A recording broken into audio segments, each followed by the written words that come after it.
everyone. I'm Stephanie Beach, founder and CEO of the Marketeer Group, an agency helping brands navigate digital media through human-centric marketing, community, and expert insights. Welcome to the Digital Marketeer, a podcast designed to help you cut through the noise of the industry so you could do less to learn more. I would like to welcome two very special powerhouses as we celebrate a special Pride Month episode. We have both Robyn Streisand and Michael Krans joining us today, and they spent their careers not just keeping up with change, but really leading it. Robyn is the founder and CEO of the Mixx and Titanium Worldwide, the first collective of certified diverse media, marketing, and communication agencies. For 30 years, she's been helping Fortune 500 brands go beyond checkbox diversity to build real belonging, the kind that creates loyal advocates and lasting growth. And Michael Krans, the VP of Macy's Media Network, brings a career that spans iconic brands like Out, Harper's Bazaar, and The New Yorker, including helping launch one of retail media's earliest content-to-commerce platforms. He's also passionate about advancing LGBTQ plus causes outside of the office through his work with Lambda Legal and Hendrik Martin Institute. Together, they both bring a combined perspective that spans culture, commerce, community, and the kind of courage it takes to really build inclusivity in our industry. Welcome to you both. I'm excited to have you. Yes, thank you for having us. We're excited to be here. Thanks for having us, Stephanie. Happy to be here. Happy Pride Month. Yes, happy Pride. So I would love for each of you, and maybe Robyn, ladies first, we start with you, to just give a brief, overview of your background, and how some of the things that you've done and how you've gotten to this point in your career. Well, first of all, if we're going to have ladies first, maybe Michael should go, but be it as it may. So I've had a really interesting run, 30 years. I'd like to say 3 decades. It sounds better, feels better. It feels like I'm starting over again, 3 to 4. But the Mixx has always been about marketing to audience. I was never like a DEI agency, but people just needed somebody to go to understand how to market to audience, whether it was Black and brown, LGBT, Hispanic, Asian, or women in general. And our through line has been that since day one. So imagine being an advocate of inclusion and belonging, that this was always our mission and purpose and reason for being. And even though we've went through major ups and downs over the years, whether it was 9/11, whether it was Sandy, whether it was COVID, and now the administration that we have, our mission and purpose has remained the same, has been, will be, and future forward. Amen. We are hoping for brighter days. So my role is a thought leader, somebody that cares about people having an opportunity to sit at the table, be at the table. I'm not only like leading, but I'm also giving back. And I care about all of those things. And when you look at the other side of the rainbow, you really are, I'm really reflecting just the impact that I've made over these years. It's not about being done. It's like what you've accomplished, and like taking a step back and just appreciating all the lives that you've touched and the difference that you've made, and the way you've paved the way for future generations to come and more of your legacy. Take it. Yeah. So a little bit of an overview of a background. So just sharing. Very nice. And Michael? Yeah, so I've been in media, advertising, and marketing for 25 years, and I'll just share quickly how I came into really the LGBTQ media space and developing a passion for giving back, and for tailoring advertising and media messages to marginalized communities. And that really started in 2002, when I landed a job at The Advocate and Out magazines. And I had come out just 6 months before and networked my way into a job at the nation's then largest LGBTQ plus media brands. And I was there for 5 years, and I was sort of thrust into the magazine world. But really, more importantly, I was thrust into this idea of corporate responsibility as it related to the queer community. Because when I was out selling advertising across these magazines, it wasn't just about exposing an ad message to a particular audience to sell a product. It really meant something. And it was more about brands who are putting their money where their mouth is.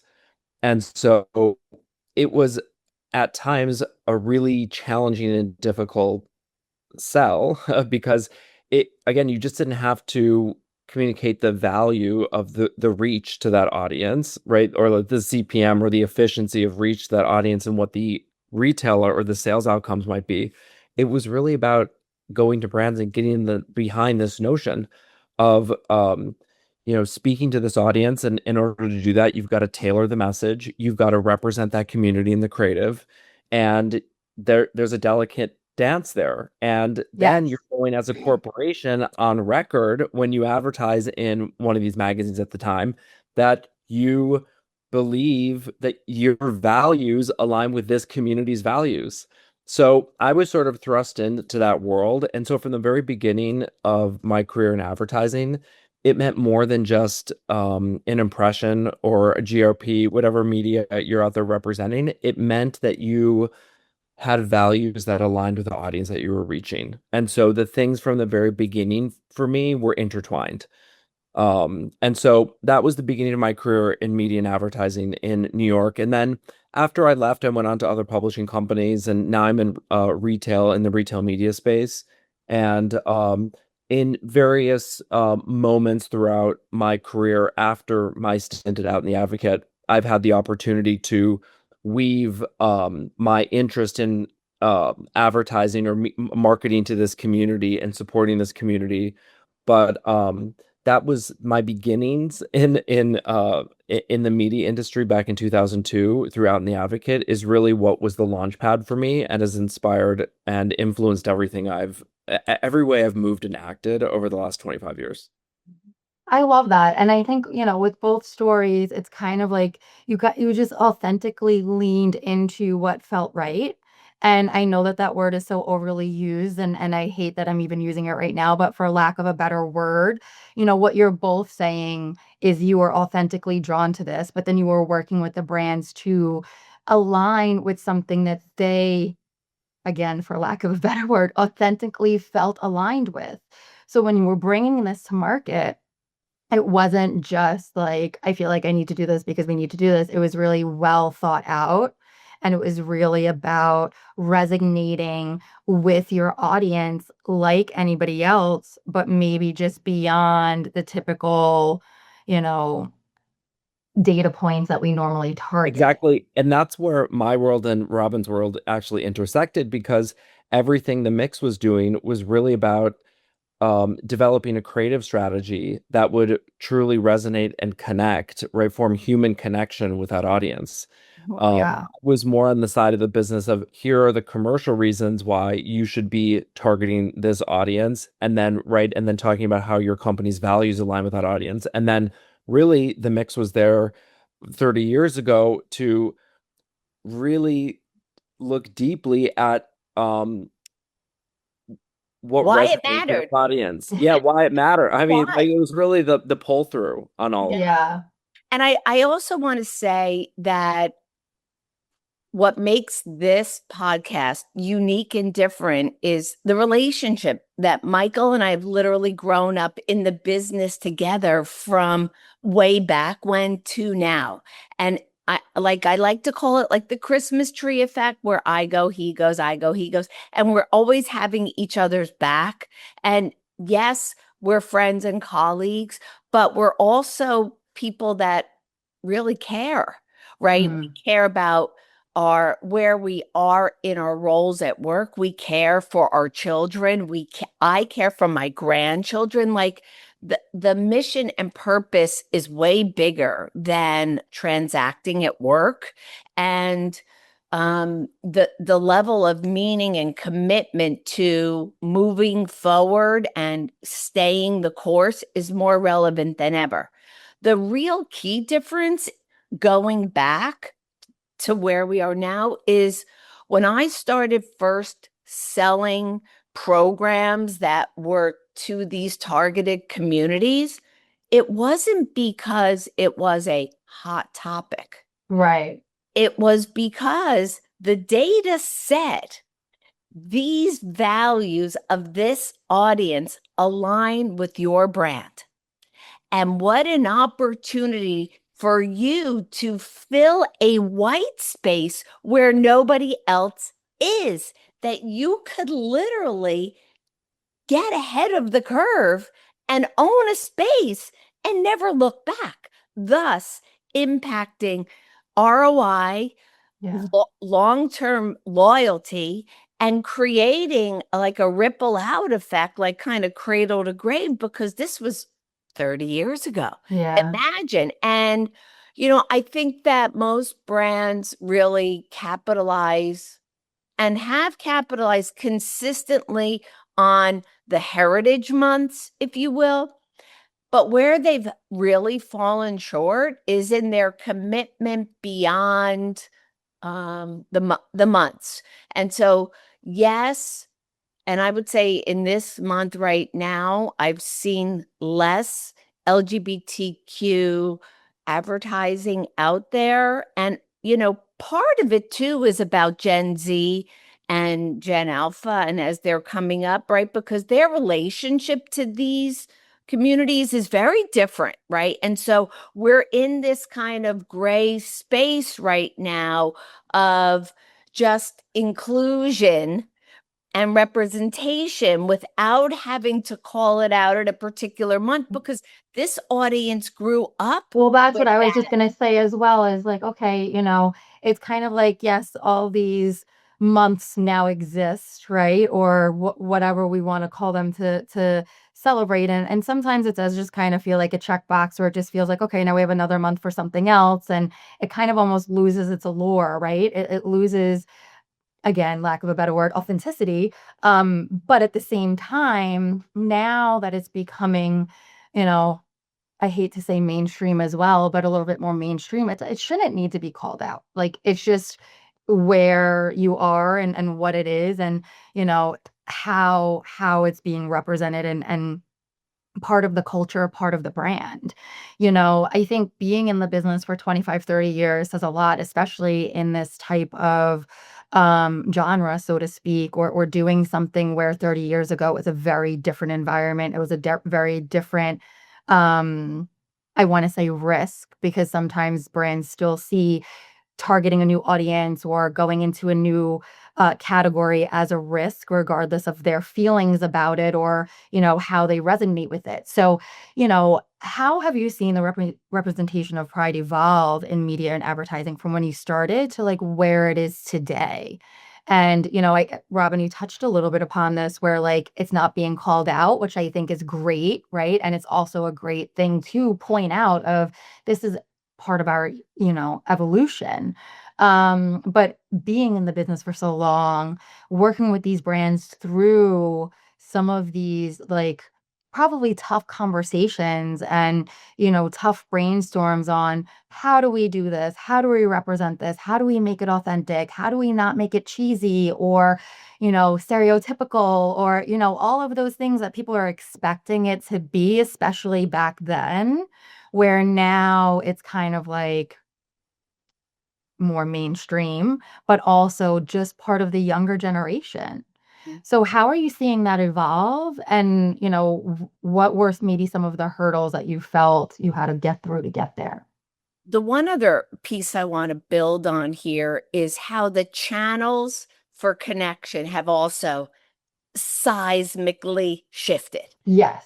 Well, right? media as a whole. Exactly. Like the way And it so, would- but maybe that's part of the evolution and what helped, right? So do we see that as a positive we in see. all of this? Go ahead, Michael, please. Yeah. Well, the ways in which brands communicate with this audience have vastly changed, of course. Right, yeah. That's another layer of complexity. I think the other piece is that mainstream culture is now drawing more and more and more from queer culture. And we've seen that over the last Always has been. you also see it, if you think about the influence of Black and brown folks in our communities and how, something starts, whether it's in music, and that translates to mainstream and it takes 10 or 15 years. But you see it, whether it's in like a mainstream podcast or a television show or music, film, television, it's like drawing Travel, on these hospitality, global, like all of it. listen, like how long have we been saying yes queen in the queer community? And now 2 years ago, that's like a mainstream phrase now. And there's like A million. many other examples of that. And so I think what brands are now broadly talking about is how do you tie through to culture? How do you connect to Yeah. culture? And that's about building connection with your customer, building that emotional connection. And I think as queer culture sort of infiltrates mainstream culture more and more and more, you're creating this new sort of more inclusive, more energetic culture, this more vibrant culture. And I think some brands are coming along for the ride and some aren't. I think and some are taking risks and some aren't. And you can see that. And taking risks like that are really hard if you think about your creative strategy. Right. And I think and then going to like Gen Z, Gen Alpha, I think there's some perspective and you'd have to look at the consumer data. I don't know what it most recently says, but some would say that queer folks under 30, for instance, they want to just see themselves depicted as part of the world, right? Just integrated into the world. They don't want to be, right? They're just part of like what the world is today. My hunch is that I think as queer people age, they still crave to be represented in brand advertising. They still I want to agree. be And themselves, to right? that Like with a point, partner or with, kids or yeah. whatever it is. And that's a connection.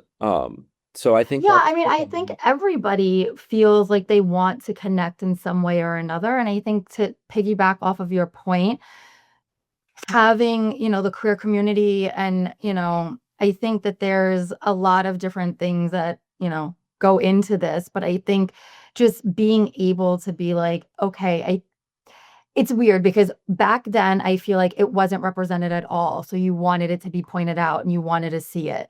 I think now it's more about like, I'm not different. I'm like everybody else.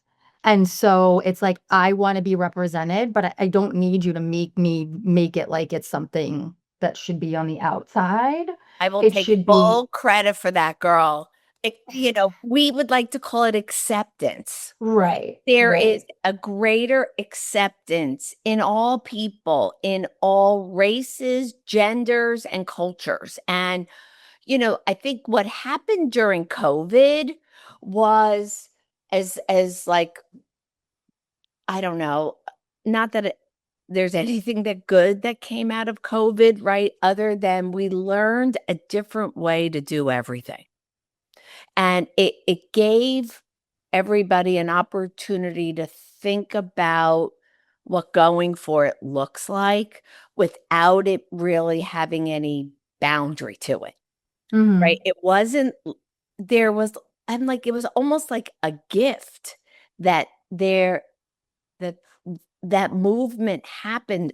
And unfortunately, due to so much social unrest, but it unlocked a way for everybody to try it and not be afraid, but actually be thwarted into it because there was a reason to get involved.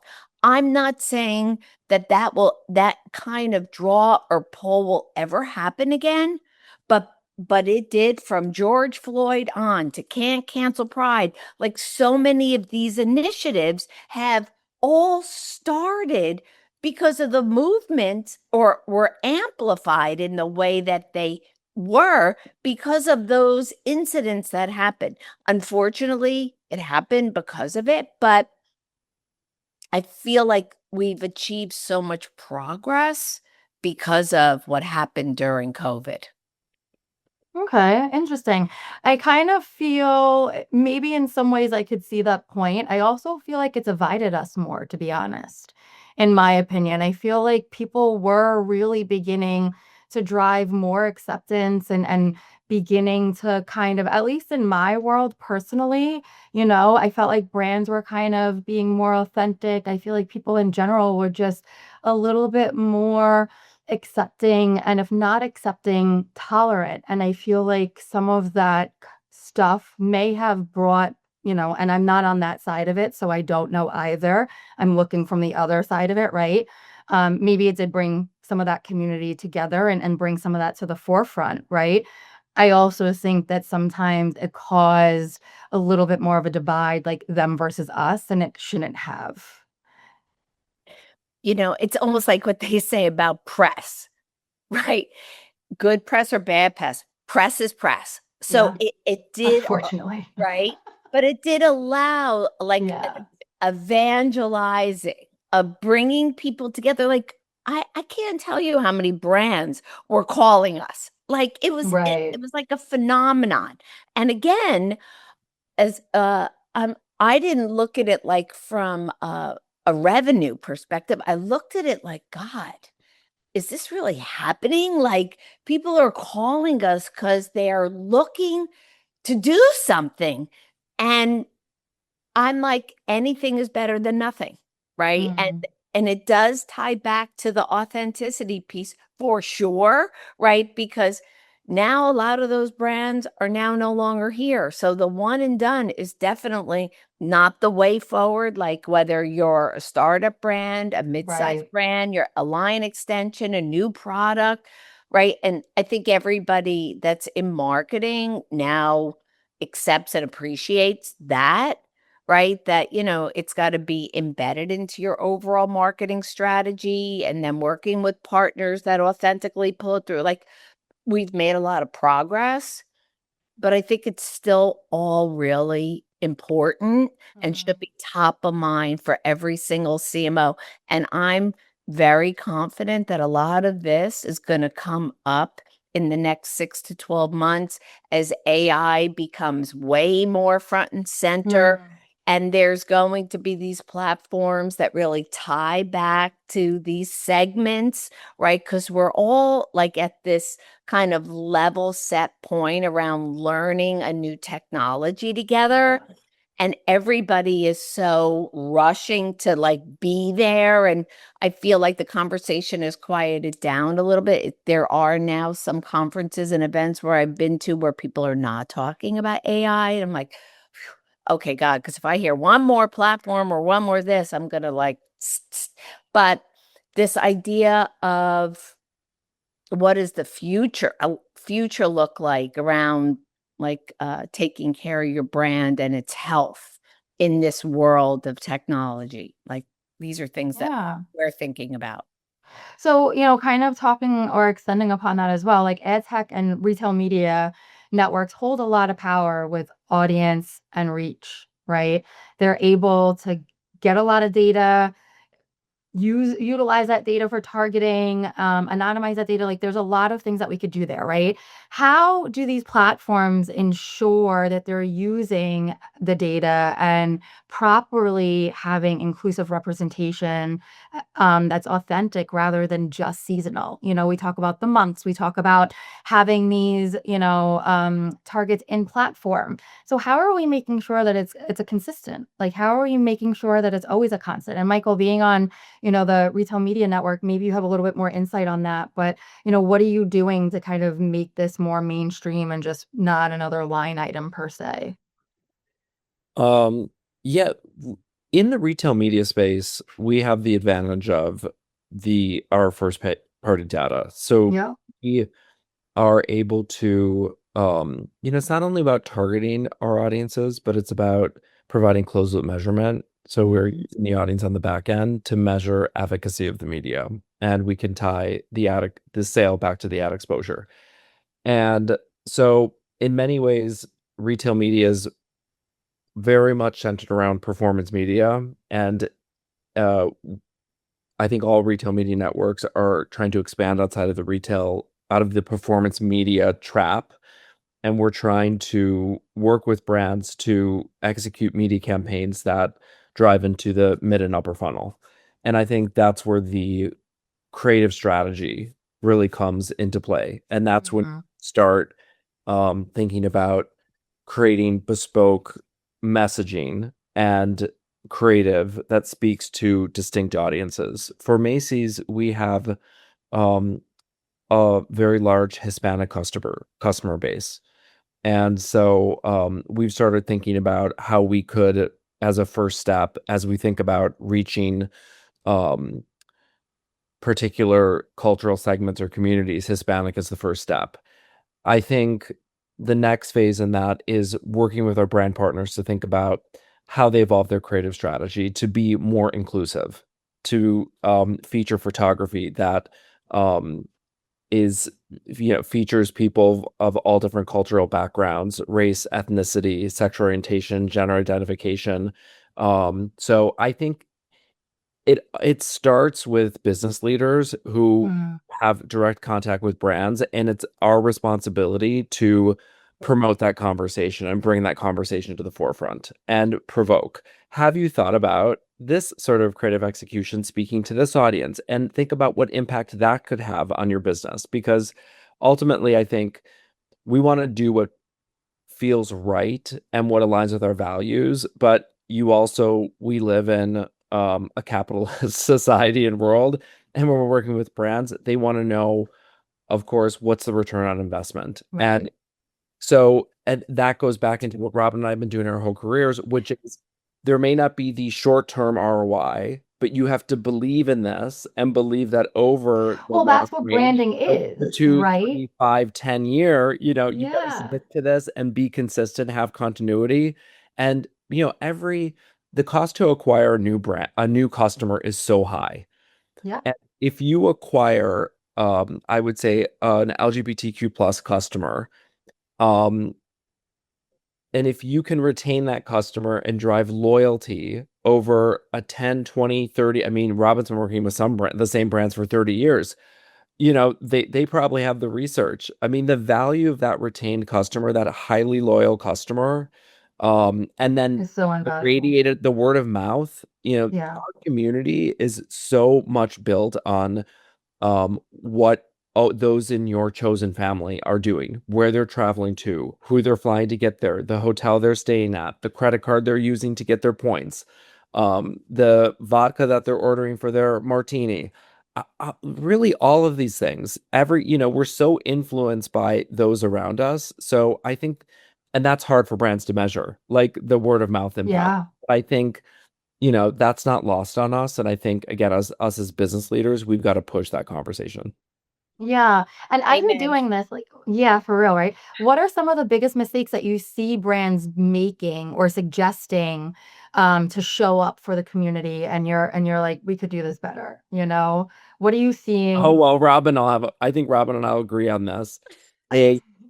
You either believe in it or you don't. And I think when Rob and I worked together for about a year, I worked together with her on Titanium Worldwide and some Mixx projects, which was the conversation started, this grand partnership together. They were aligned on a long-term approach.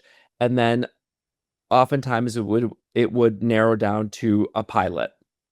Let's do what was it, pilot to program. Yep. Let's do a 3 to 6 month test. And that's where brands were most comfortable. Hmm.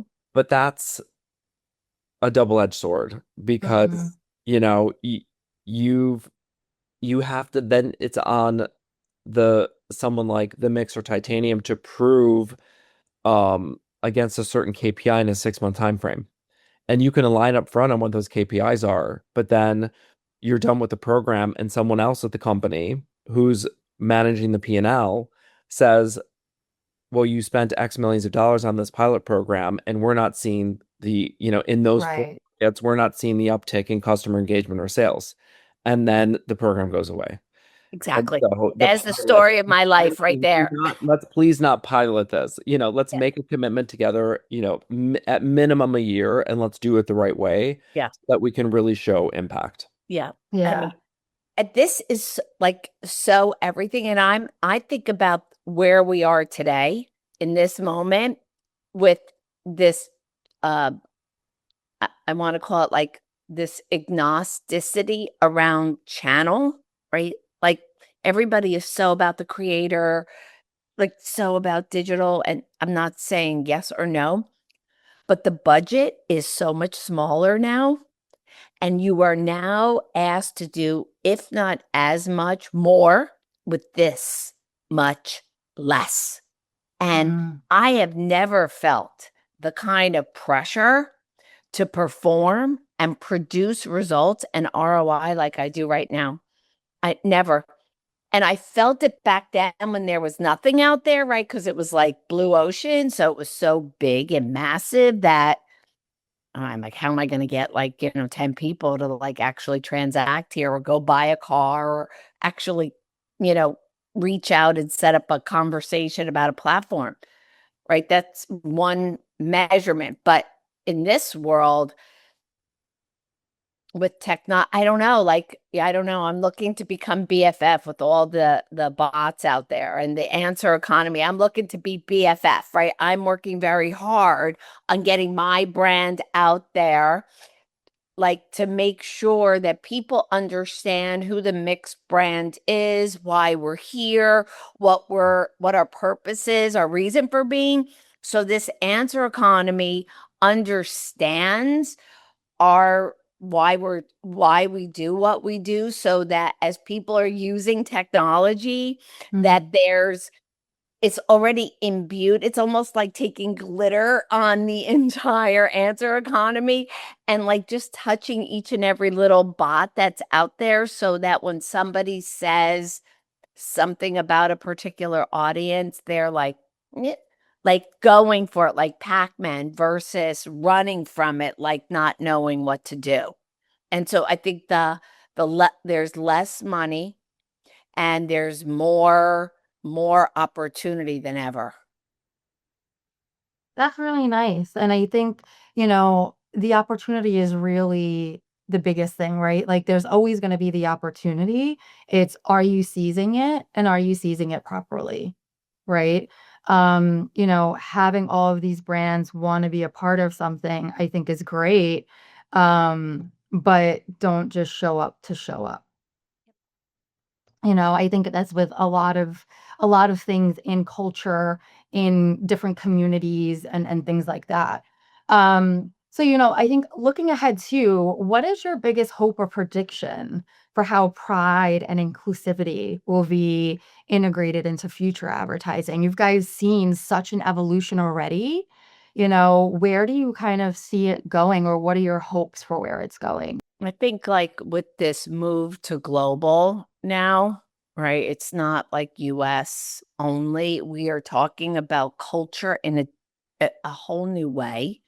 And there's been, I think, between the global nature, sports in general, like sports as a Mm. platform. So we have culture, we have global, we have sports, and we have women, right? Like those four things impact everything right now. And I believe for the next 3 years or so, there's going to be more and more advocacy, investment, and commitment from Fortune 500 brands into those four things.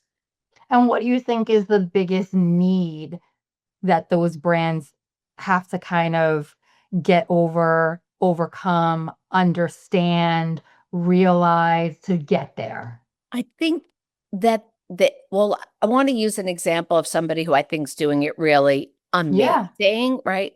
So I look at Dove, the brand, right? Now, I'm not somebody that has done CPG. It It's just never been my thing to take bound, no, let me not say a name. Let me say paper towel or toilet paper or this or that, right? I taking that and marketing it to a particular community without any reason for being or meaning, I'm not interested in that. I don't even want to think about it. I don't want to go near. But if I look at a brand like Dove and what they've done about empowerment for young kids and Mm. women, and starting with real beauty, like an older demographic, but like real beauty and this level of authenticity.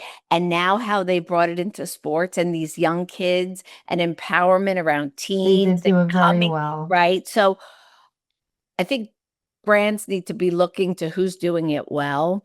And there is a level of inclusion in everything that Dove does and stands for and represents that now I use Dove, right? Yeah, So I'm a converted customer and it's I want working. to work for brand. I still want to work and buy from brands that are evangelizing for having an impact and change Yeah, more than ever.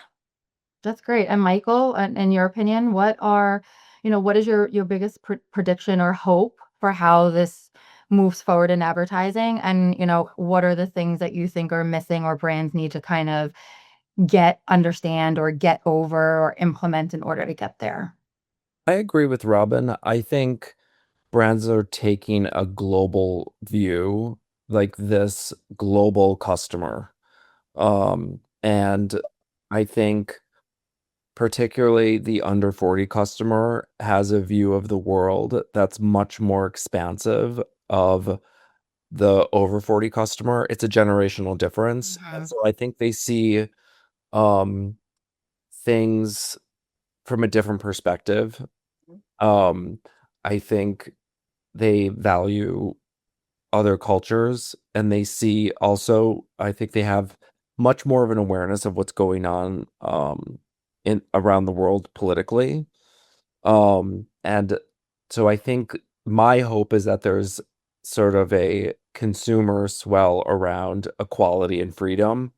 And I think that those are values that are core to the queer community. And so I'm hoping those two things collide.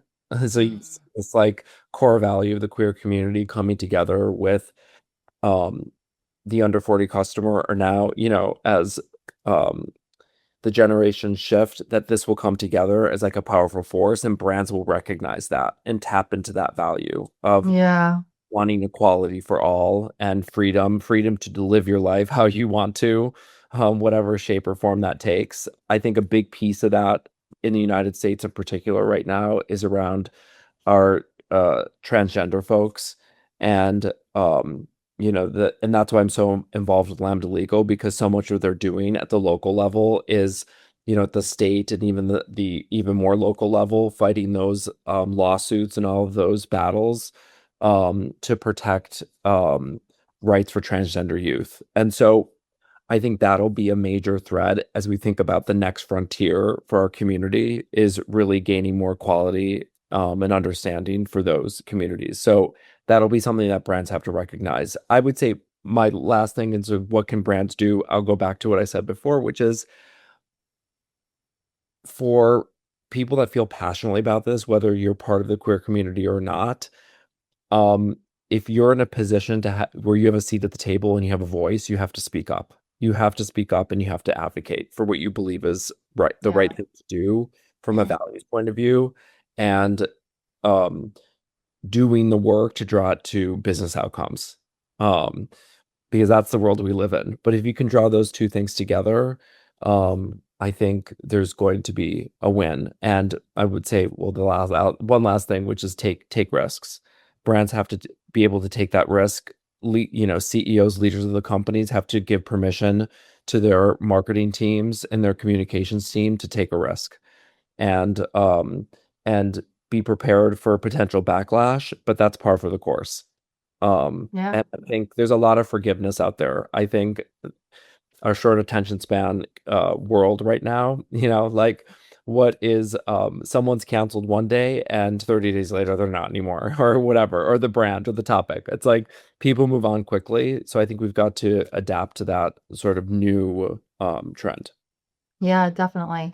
It definitely is going a mile a minute, for sure. This was really great. I appreciate you both. I like to always end with a couple of fun questions. And with it being Pride Month, I feel like we wouldn't necessarily be doing ourselves a justice if I didn't ask, what does pride mean to you personally? So I'm not sure who would like to go first, but let's start with that question. Yep. I love pride.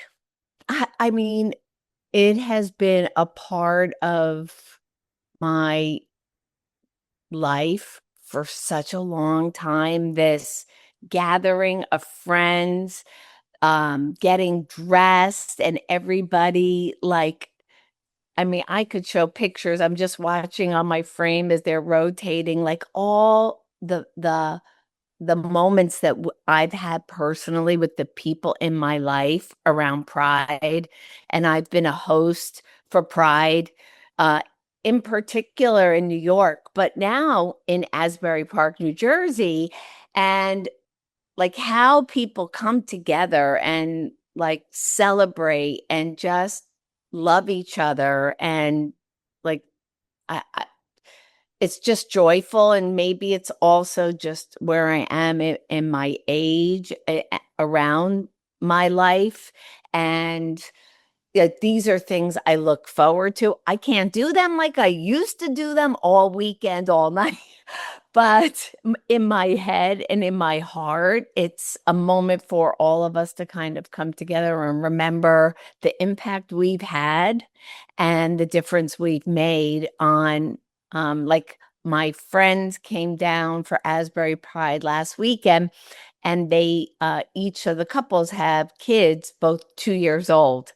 And it was extraordinary bringing them to the parade and watching people come over to them from the parade and giving them lollipops and bracelets and stickers, and they're dressed up in their Love is Love t-shirts. So they're learning about what this is so young. And I look forward to those kinds of emotional moments forever. That's so beautiful.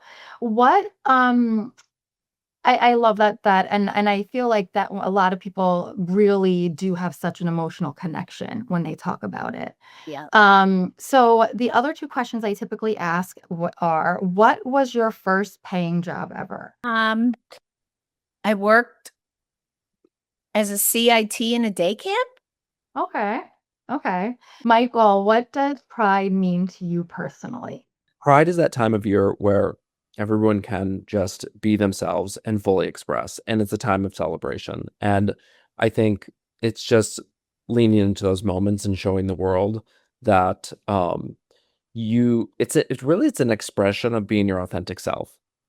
Yeah. And then Pride 365 is something I live by, which is being showing up as your authentic self wherever you go and move.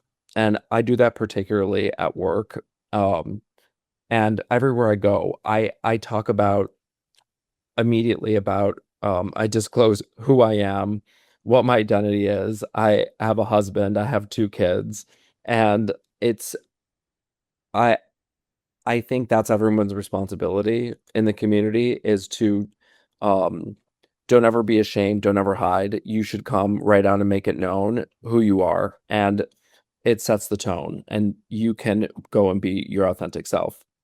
I really love that. And I mean, yes, for pride, but I feel like as people, as a human, you should feel empowered to do that no matter what, right? No matter what. Be your authentic self no matter what. Whether you are queer or straight, or you want purple hair, or you want to, dress as a clown, like whatever you want to do. And if it's not your thing, ignore it and move on. Yeah, Exactly. exactly. My first paying Exactly. job was probably mowing lawns. Oh, Um, okay. but Physical labor. as a kid, I worked in retail. I was like every kind of retail there was grocery stores, restaurants, pet stores, fashion stores. So I was like a retail kid growing up. And what was the last question? The If dream you could job. do, yeah, dream job. The dream job. One of two choices, and these are going to seem well. Can I have three? Okay. Sure. Either, I would love to be just a trust fund baby. Just like give it some. Number two would be a supermodel. I just like, put me on that private jet. I'm a supermodel. Fine. And no, the third, if money were no object, I, I'd be a great bartender. I mean, I Okay. make a great cocktail, and thought of just like, mixing up cocktails for people, chatting with people. Yeah, having some good conversations. Sounds fun to me. That's so fun.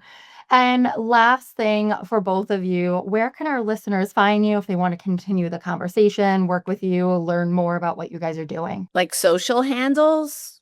Yeah, like email, social Oh, handles. yes. I mean, totally. Robyn Streisand at the mixxnyc.com, on Instagram, TikTok, any channel you could find me. And look, with the last name like Streisand, it can't be that hard to find. There's only like 7 or 8 of us left. So I am here for it and would love to connect anybody that wants to talk about audience or figuring out where they are when they don't know what they don't know about themselves, looking for mentorship or career path. It's not about work for me. It's really never been about work. This is about helping people figure out like why you're here and how we could help make it better and easier. And I don't know, mentors and coaches have always been a thing in my world.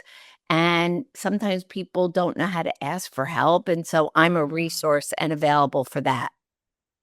That's so nice. Michael? Um, I would say the same. Well, you can find me anywhere on Instagram, on LinkedIn. I'm a huge LinkedIn fan. So I'm on the platform a lot if you want to message me on LinkedIn. But I would say the same as Robyn.